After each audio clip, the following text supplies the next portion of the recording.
आधार फाउंडेशनचा सेवापूर्ती कृतज्ञता सोहळा शुक्रवारी रात्री श्री संत गाडगेबाबा मंदिर सभागृह येथे उत्साहात झाला। गुणवत्ता विद्यार्थी व उत्कृष्ट पदाधिकारी व कार्यकर्त्यांचा सत्कार व्यासपीठावरील मान्यवरांच्या हस्ते करण्यात आला। आधार फाउंडेशनचे अध्यक्ष प्रदीप बाजड यांच्यातर्फे या कार्यक्रमाचे आयोजन करण्यात आले होते। या कार्यक्रमास ज्येष्ठ नागरिक सुरेश भारंबे, महावितरणाचे माजी कार्यकारी अभियंता जीवन सदार तर आधार फाउंडेशनचे अध्यक्ष प्रदीप बाजड यांच्यासह व्यासपीठावर आदी मान्यवर उपस्थित होते। निराधारांची सावली व अनाथांची माऊली असणाऱ्या आधार परिवाराने 2 ऑक्टोबरला लावलेलं रोप आता वटवृक्षात रूपांतरित होत आहे। प्रदीप बाजड यांच्या विचाराने चालत आलेल्या आधारला आपल्या सर्वांची साथ लाभत आहे। त्यामुळे इतरांचे आयुष्य बदलण्यात आधार पुढेही नक्कीच यशस्वीतेचे शिखर गाठण्याशिवाय स्वस्थ बसणार नाही, असे प्रतिपादन ज्येष्ठ नागरिक सुरेश भारंबे यांनी व्यासपीठावरून व्यक्त केले। तर जीवन सदार म्हणाले की प्रदीप भाऊ यांच्या विचारसरणीतून आधारने माणसाला माणूस जोडला, माणूस पण जपले, माणसाचे माणुसकीचे व हृदयाचे नाते जोडले आहे, असे वक्तव्य आधार सामाजिक संस्थेच्या 5व्या सेवापूर्ती सोहळ्याप्रसंगी व्यासपीठावरून बोलताना केले।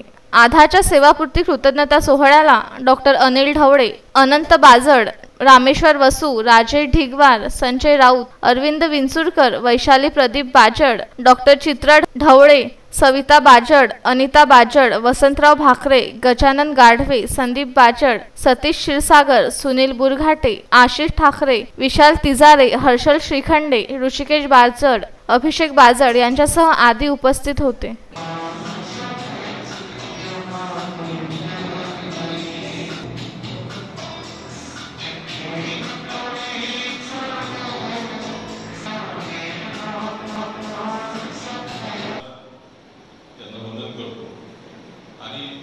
ज्यांच्या जयंतीच्या दिवशी आधार फाउंडेशनची आम्ही सुरुवात केली होती ते 2 ऑक्टोबरला ते महात्मा गांधी, लाल बहादूर शास्त्री यांना विनम्र अभिवादन करतो। चित्र तुम्ही स्वर्गीय दीपक केळकर यांचं स्मरण केल्याशिवाय पुढे राहणार नाही।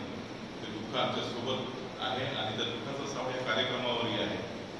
हा कार्यक्रम घेताना एक ते दुःख आणि कोरोनाचं संकट आमच्या कार्यक्रमाची जेव्हा बैठक झाली तेव्हा असं ठरलं की अर्धे मतं असे होते की कार्यक्रम कोणी घेऊ नये आणि आम्ही असं ठरवलं होतं की कोरोनात आपण काम केलं नाही।